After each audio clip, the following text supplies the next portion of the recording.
Until we meet again, 13. Subscribe now.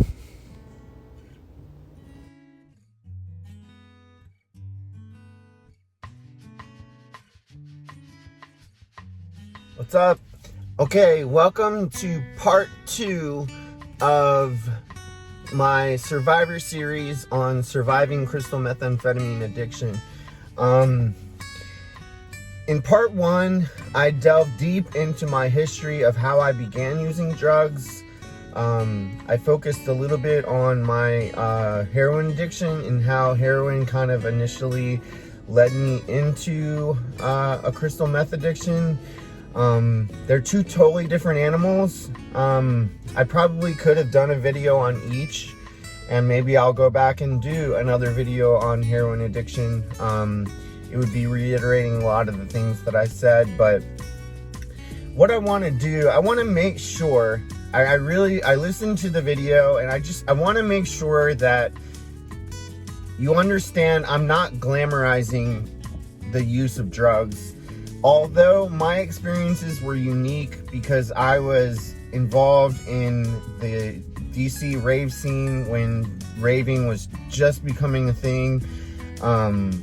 I was fortunate enough to kind of catch the tail end of the Grateful Dead when Jerry Garcia was still alive. So I got to live some pretty cool, unique experiences within the drug world, but none of it was worth it. I mean, you gotta understand that even though the stories sound cool, really what was hiding beneath it all was a bunch of pain and a bunch of wanting to get out and a bunch of wanting to escape. My entire crystal methamphetamine addiction stemmed from one night after 8 months of being completely isolated in my apartment, brokenhearted, crying in the shower, just totally smashed to a million pieces about a relationship that failed, and my inability to handle that heartbreak because I had the emotional maturity of a 2-year-old because I had spent the better part of my adolescence as an active addict. And while everyone else was healing from heartbreaks and learning how to cope with that, I learned how to be codependent. I learned how to give every ounce of my body and being to my partner and not protect myself and not keep anything for myself. And, you know, it wasn't until many, many years later, and even today, I still struggle with that. It's very easy for me as an empathic person to give my all to a relationship. And I usually end up in the best relationships are partners that do similar things.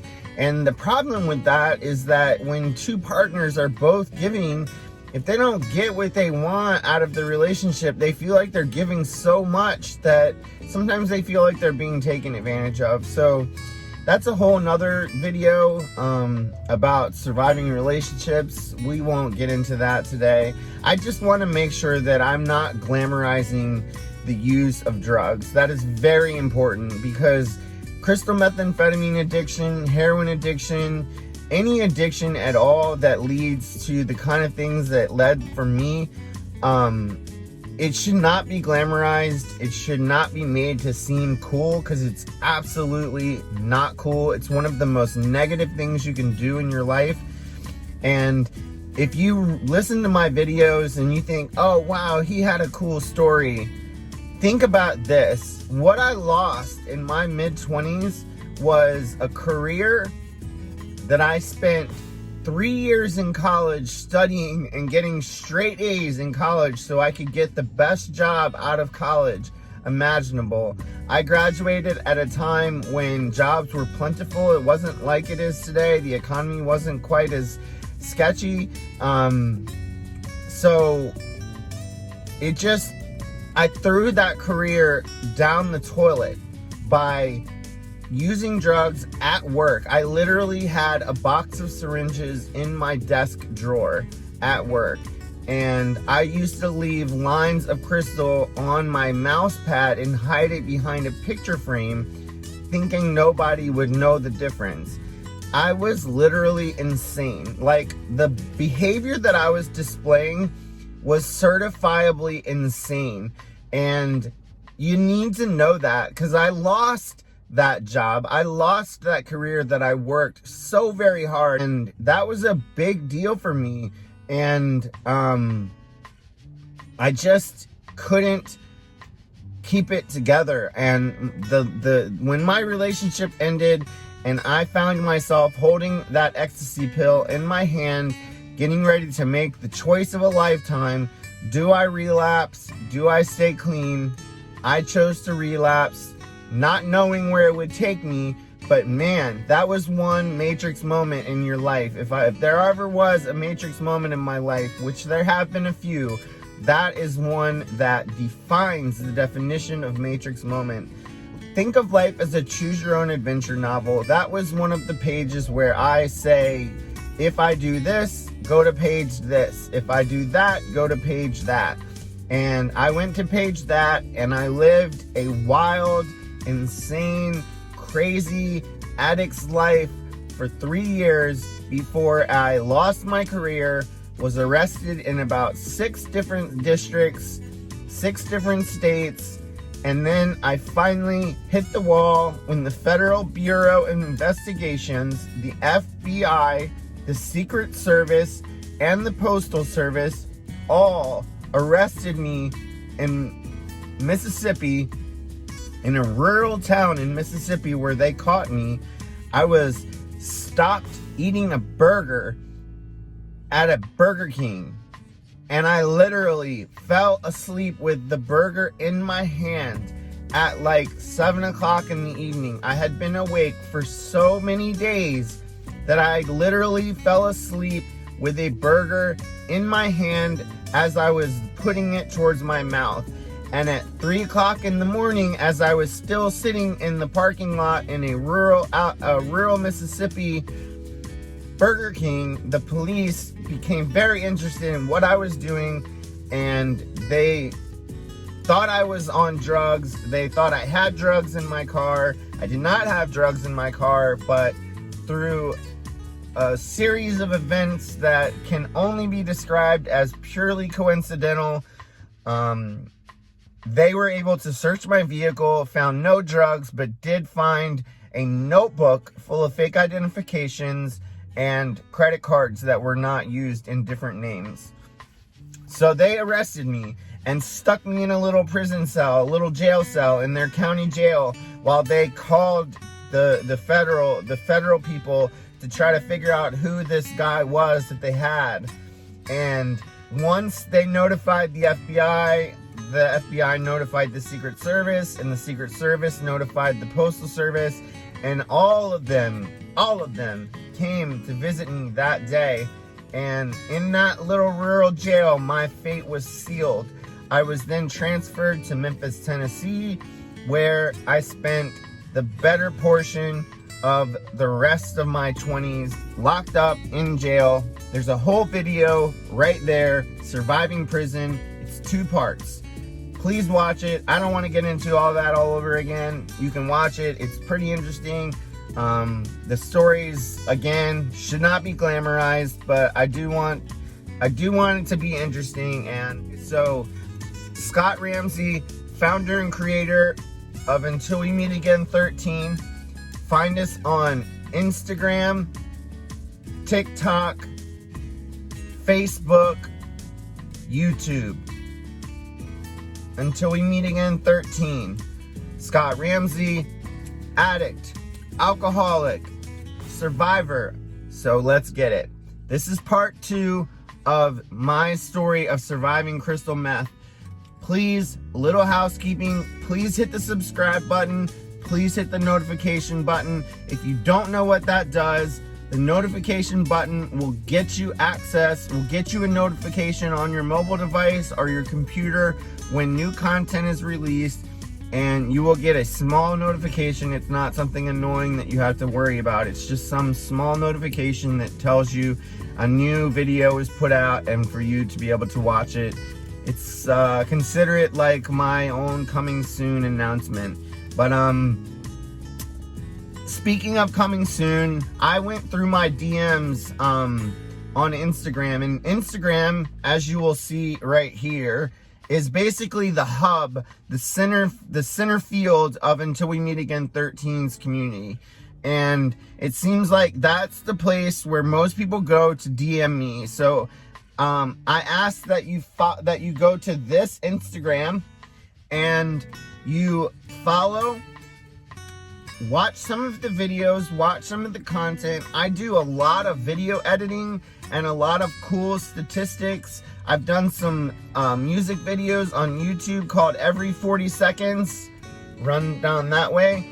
And basically every 40 seconds someone commits suicide, and that number has got to change. That has got to be better. And I think that number has probably gotten worse, to be honest with you, in 2020 with the COVID crisis that's going on. So every 40 seconds I decided when my baby brother committed suicide that I would become an activist and an advocate to fight for these issues. And part of that fight was me making some music videos for some of the most popular EDM songs around that I like, that I embrace. And you will find those videos on this YouTube channel. They're pretty cool, about 5 minutes long. It's pure video editing. It's pure, it's got a lot of skateboarding in it. It's got a lot of edits and a lot of factual information about suicide, about mental health awareness, and you will enjoy them, I promise. I put a ton of work into them, so please check them out. Every 40 seconds, there's at least 5 of them out there, so check them out and enjoy. But getting back to part 2, this is, again, part 2 of Surviving Crystal Meth Addiction. Crazy, crazy, crazy. I got pretty deep into it in the first part, but this is gonna be even deeper. This is gonna be the, I guess, the last part of the rabbit hole before we start crawling out and getting our life back together. So, without further ado, here we go, part 2. Thank you. And my active meth addiction lasted, give or take, 3 years. And in that 3 years, I lost a career. I was arrested in Maryland, Virginia, North Carolina, Texas, Tennessee, Mississippi, and Virginia. All over the place. I was arrested so many times in so many places, and I was bonded out each time, sometimes through fake names, sometimes through just my own name and getting bonded out. But I was living an insane lifestyle. I was one of the biggest drug dealers in the Washington, D.C. rave scene for a long time until I got busted. You can watch this video about how I ended up in prison, how I survived prison. There's a 2-part video about that, part 1 and part 2 right there about surviving prison. That tells the whole story of how I ended up in prison and how I ended up arrested. I don't want to reiterate that all over again. I just want to get to the point where I got clean. And it took literally me running into the prison wall. That was the only way I was ever going to stop. I was so addicted to crystal meth that it took detaching me from society in order for me to get clean. I would have never been able to survive a rehab. I would have run, I would have left, there just isn't any rehab on the planet that would have been strong enough to keep me from using crystal. I was that hooked on it. And I mean, we were living a insane lifestyle. We had more money than we knew what to do with because we were drug dealers. And we had, I mean, any drugs and any amount of money that we wanted. We traveled first class all the time. We drove in cars that were rental cars, every type of car imaginable. We drove it, we rented it. Half the time it was under fake names. We were using fake IDs all the time to kind of stay on the outskirts of society. It was a crazy, insane lifestyle that, you know, a lot of people that I've known and since then, since I've been grown up and since I've become an adult, always talk about my past life and they look at it with reverence. And what they don't understand is that it was complete and utter chaos. It was, where are we gonna go? How are we gonna get there? What are we gonna do about keeping drugs in our system? What are we gonna do about, you know, flying across the country with you know, $10,000 worth of crystal strapped to my leg. Yeah, I did that. I literally did that. I literally flew on a plane from San Francisco to Washington, D.C. Dulles with $10,000 worth of crystal meth shrink wrapped to my thigh. To my thigh. That is insanity. That crystal meth was purchased from a gangster, a Latin gangster that I had never met. I bought that crystal through a hookup, that resulted in me meeting someone at the Oakland Coliseum, did a little sample that was given to me in a payphone. Then I had to travel through the subway to a mall where I sat for 3 hours being watched by a gang that I didn't even know I was being watched by. I then was called and told to go into a bathroom. I walked in. There was an armed gangster at the door that could have taken my life, could have robbed me, whatever. Anything could have happened. I sat in a stall. I handed $10,000 in cash underneath the stall, and I was given a very, very large amount of crystal in return. And lucky for me that I didn't get killed, and lucky for me that I lived to tell the story. And I got back to my hotel with my girlfriend at the time. We shrink wrapped it up, and it was either put it in my bag and worry about it getting sniffed out by a drug dog, or keep it on my body. And that's what I did. I strapped it to my leg and flew. And that is something that no one could do now, because you have to do those stand-up things that spin around, but they didn't have that back then. It was just a metal detector. I made sure I wasn't wearing any metal, and I walked right on through, and it was insane. Talk about paranoia. Holy crap. That was one of the scariest things that I had ever done in my life. I could have gone to prison for 20 years easy if I had gotten caught with that, but I didn't. Lucky for me, I ended up getting arrested and only doing 5 years for something totally different. But I digress. Crystal was a dangerous, dangerous drug. When you overdose on crystal, which I did on several occasions, it doesn't do what heroin does. Heroin will stop your heart, and it's lethal. A crystal meth overdose, it raises your blood pressure to the point where you pass out. You literally become unconscious, and how long you stay unconscious is really based off the amount of drugs that you do. And that happened to me. We used to call that going out, and I went out so many times that I can't even imagine, and that probably destroyed a big part of my brain, and definitely stressed my heart, my kidneys, my lungs, every organ in my body is probably damaged from the crystal that I did, because it is pure poison. I mean, we were doing glass, which is like 98% pure crystal meth, but it's still made of pure chemicals, and it's still really poisonous. It is basically 100% poison in your brain, in your body, going in your veins, and then cycling through your body. And it destroys your sex life, it destroys your ability to eat, it just makes you lose a huge amount of weight, it makes you lose your eyesight, your teeth get bad, your body just starts to deteriorate from the inside out. And that's just what meth addiction is. And I'm fortunate that I was only an active addiction with crystal for 3 years, but it was terrible. It was a very terrible 3 years, and it was an intense 3 years, and it was a great 3 years. It was both. It was all of the above. It was wild. It was insane. I was young. I was dumb. I was in love. The whole world was at the tip of my fingers, and I felt like I could conquer anything because of that drug. But what I ended up doing is destroying my career, putting myself in prison, taking away my entire 20s, losing a girlfriend that I really cared about, and basically having to hit the reset button at the age of 30 with nothing. Everyone that I knew had already progressed through adulthood, gotten married, had kids, whatever they were doing at the age of 30. Me, I was sitting on a mattress in my parents' guest bedroom. I didn't even have a bed frame. I had a mattress and a box of clothes in a cardboard box. That was what my life looked like when I was 30 years old. Starting over, starting from scratch.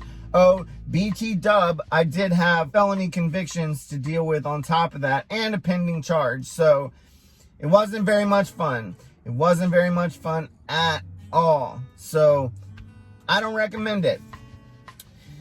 One of the things that happened to me that I'm going to get into, and one of the things that happened to me is that I overdosed on heroin while I was in active addiction on crystal methamphetamines.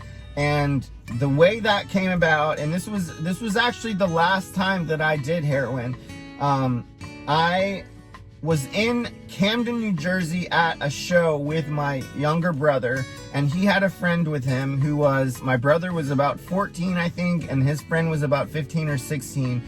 And we went to a show in Camden, New Jersey. It was a Grateful Dead spinoff show. And after the show, you know, I had been awake for, I don't know, give or take 3 days. We had raved the Friday before, and, you know, just had a grand old time. And, you know, that the day of the show, we drove up and we were in Camden, and after the show was over, I decided I want to go out and get high on heroin with some guy that I met, some completely random guy. So we go get a bag of dope or two a piece, not my brother, not his friend, just me and this junkie guy that I picked up. And he takes me to this house where we proceed to sit down, and it's at a table, a dark table. It's in a dark room. There's candles lit. That's it. And I put both bags of dope into a spoon and shot it up. And all I remember is leaning back in the chair and looking up at the ceiling. And as I was falling back, I remember saying the words, "Yep, it's real," because we had thought that the dope may be fake because of the color of it. Stupid, very, very dumb. I took a very lethal overdose of heroin while my body was full of crystal meth, that it just ravaged my heart. My heart stopped. I was dead, clinically dead for 2.5 minutes. My brother and his friend had to pump me full of air by breathing into my mouth, do CPR on me, keep me alive, while the paramedics came and arrived and then pumped me up with Narcan, took me to the hospital. I stayed unconscious for give or take 18 hours. I woke up and I had to sign some papers and I was on my way. Because I was out of state, they didn't require any sort of counseling. It was very disturbing, actually, how quickly I was in and out of the hospital. But I guess that's how they treat overdoses in New Jersey. You're in and out, sign some papers, don't do it again, see you later, blah, blah, blah, blah, blah. Me, personally, I went out into the parking lot and shot up crystal meth. I didn't do heroin anymore, but I shot up crystal meth. And I swore off heroin from that point forward because I just knew that it was a lethal combination with what I was doing, and I preferred meth over the heroin. So I didn't do heroin ever again. And that was actually, I think, the last time I ever did it. But the crystal continued, and it continued, and it continued, and it got worse, and it got worse, and it got worse, and it got worse, until there was nothing left. It was either death, jail, or really that's it. I didn't have, or I would have kept going forever. I would have kept going into infinity and just kept destroying my life, kept getting arrested. I mean, I got arrested after, arrested for petty stuff, culminated in the feds chasing me around the country, catching me for stealing $1.2 million, locking me up for 5 years, and it took 2 of those 5 years to get that drug out of my body. I didn't have, or I would have kept going forever. I would have kept going into infinity and just kept destroying my life, kept getting arrested. I mean, I got arrested after, arrested for petty stuff. It culminated in the feds chasing me around the country, catching me for stealing $1.2 million, locking me up for 5 years, and it took 2 of those 5 years to get that drug out of my body. I mean, it literally took 2 years to get my system clean and clear of that drug. For me to be able to have walked out of jail and not run right back to that drug again, I feel like if I had gone out anytime 2 years or earlier, there is no chance I would have stayed clean, because I would have jumped right back in it. But at about 2 years of not having it, I distinctly remember my brain and my body starting to kind of clean itself up and clear itself up. And, you know, that was just how it went down. And, you know, when I got clean in prison, I got my body back. I started working out. I built myself back up. I built my brain back up. But I had done major damage to my brain, and my bipolar manifested during the time period that I was getting clean, and, you know, all sorts of stuff happened. I attempted suicide in jail. That was a really nasty experience that I can just go on and on about. I'll tell you about that in another video, surviving my own personal attempted suicide. But it was basically me just being on emotional overload from the crystal withdrawals. And withdrawal from crystal methamphetamines, if you don't know it, it's an emotional withdrawal because your whole body, your whole system is punished and poisoned by this drug. And so when you're coming off of it, your whole system is coming back to life. Your emotions, your nervous system, your everything is starting to regain functionality. And if you don't have control over it, you just kind of go with the flow. You just what happens. And man, it is something. And I remember distinctly being in a prison. And I was crying at Charmin toilet paper commercials because I was so emotional from the crystal meth withdrawals. My emotions were so out of whack that the sight of a teddy bear on a TV screen closed in with wires made me cry over and over again. It was ridiculous. The things that happened to my brain and to my body during withdrawing from crystal meth were insane. I could write books about the things that happened to me, all the different little things that happened to my body, all the different things that happened to my mind. It was no fun. It was nothing like coming off heroin. Coming off heroin is a 4 to 6 day withdrawal period. Then you just have to figure out a way to stay clean and stay off of it. Crystal, no way, man. No way. You are in it to win it, and that is just how you are until you are ready to quit. When you have hit the bottom,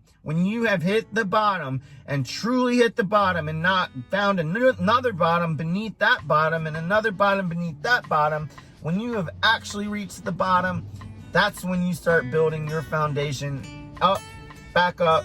And it takes years to get back to where you even started. And that is the dangers of drug use, especially crystal methamphetamine use. So I'm not going to glamorize it. I'm not going to tell you all these wonderful horror stories or war stories about it. I could go on and on about all the crazy, stupid things that I did. Just know that crystal meth destroyed my life. It destroyed my life. And surviving that particular addiction is something that I don't wish that upon my worst enemy. I don't wish that upon my worst enemy because I find myself now with an extreme chemical imbalance, bipolar type 2. I suffer from periods of depression. I suffer from anxiety. I suffer panic attacks. And I don't know what was genetic. I don't know what is the damage I did from drugs. I don't know what is what. All I know is that now to even function in society, I have to be in active therapy and I have to take medication just to be able to be a grown-up, just to be able to be a dad, just to be able to be a parent, an employee, a brother that I'm not anymore because my brother took his own life. And that's, that is what drugs do. They destroy families, they destroy lives. And as an active user from the age of 12 to 25 with 2 or 3 relapses since, trust me when I say, don't go there. Do not go there with crystal meth. It is poison. It is dangerous. It will take you out. It is designed to take you out. Whoever made that drug made it so tempting to your brain that it will literally take you out. It has got one goal: to take you off this planet. and it will do everything that it can to take you off this planet and to destroy everything that you have, to take everything you have away from you, whether it be you getting locked up, whether it be you overdosing, whether it be you dying, whether it be you killing yourself, whether it be you losing your kids, whether it be you losing your house, your job, whatever you have is gonna be gone eventually. You're gonna give it over to crystal meth voluntarily because you're that crazy on the high. You're just that lost. And that's just how it is. There's no moderation with that drug. It is so intense and it is so powerful that you can't survive it. You can't do it in moderation. There just isn't a moderate level for using crystal methamphetamines in my personal experience. I have an extremely addictive personality. Using crystal as a casual user was just not in the cards for me. So that is my video on surviving crystal methamphetamine addiction. Please hit the subscribe button right there. Hit the notification button right there. And what that will do is that will subscribe you to the channel. It will get you involved in the community. When you hit the bell button, you will get notifications when future content comes out. I have a lot more of the Survivor series that I want to do. I want to dig deeper into self-harming. That's probably going to be the next video that I go through.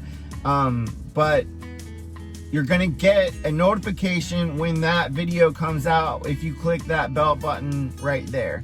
So please do that. That's very important. Then I want you to take this video, like it, comment on it, tell me what I did right, tell me what I did wrong, tell me what editing I need to fix. Just tell me how to make these videos better, more entertaining. And then the most important thing, take the link, copy it, share it with someone that needs it. Share it with someone that you see may be struggling with this addiction or maybe thinking of doing crystal for the first time. So it can be a warning to them to absolutely, positively not go down that road. Do not go down that road. Do not go down that road with any hardcore drug. No cocaine, no heroin, no crystal meth. I would strongly recommend staying away from ecstasy as well, because it is technically a methamphetamine and it will get you involved into a scene of drugs that you do not want to be involved with. It is not a gateway drug, but it is a gateway to hard drugs. And so stay away from it. Just stay away. Stay away. Stay sober. Get clean. Be straight edge. Listen to hardcore music. Listen to metal music. Go mosh. Do something crazy. Do something positive. Change the world in a good way. Leave your mark in a positive way. Don't leave your imprint in a grave in the ground or a prison cell holding the bars like this. Leave your imprint in the clouds. Write your name in the sky. Do something good. Do something positive. Take your fuel that makes you want to explore and push yourself into a positive place. Make a difference. We're in this together. Until we meet again, 13 is a community of advocates and activists fighting for sobriety, mental health issues, addiction, eating disorder recovery, PTSD recovery, anything that you can think of. We are in it to help you. I am an activist myself. I am an advocate myself. Please find me at that Instagram, DM me, follow me, and then let's talk. We will talk through this. If you have questions about drugs, if you have questions about bullying, if you have questions about surviving your friend's suicide or your parents' suicide or your brother's suicide or whatever, if you have surviving your own suicide attempts, whatever, I get these DMs all the time. DM me, message me 24/7. I'm available and I will help you. I will help you. That is what I love to do. It is my way of finally changing the world. I finally found a way to change the world. And it was given to me by my brother. When he left this world, he kicked a door open. He kicked a door open and he walked through it and he left and he went to wherever you go when you pass away. But he left that door open for me to walk through as well. And what that looks like is me making this community for us to heal. This is about hope and healing. One day at a time, 1 second at a time. Take your time, build your days, build your recovery. Let's get better. Let's do this together.